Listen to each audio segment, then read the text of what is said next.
ตัวบาร์บี้เอ้ยแกควรจะดีใจหรือเสียใจดีไหมนะตั้งแต่เจ้านายเก่าแกย้ายไปเมื่อ3 วันก่อน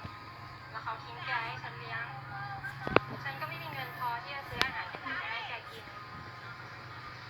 ไฮโซผู้ดีราคาแพงแต่แกดันต้องมากินอาหารแบบคนจนๆอย่างฉัน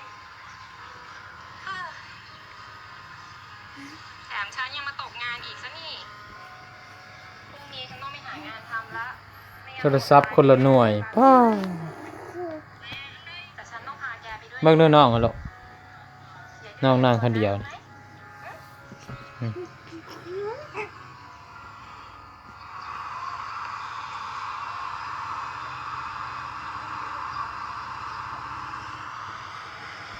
บาร์บี้เดี๋ยวแกรออยู่ตรงนี้ก่อนนะ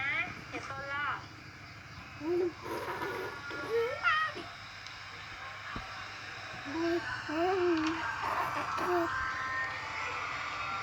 เด็กสวยๆนะสวัสดีค่ะพี่หนูขอมาสมัครงานค่ะสมัครงานไม่ดูสารรูปตัวเองเลยนะจะมาทำงานที่ร้านฉันเนี่ยถูกทำแทนไม่เตรียมตัวเลยฉันไม่รับคนเข้าทำงานนะไปไหนก็ไปพี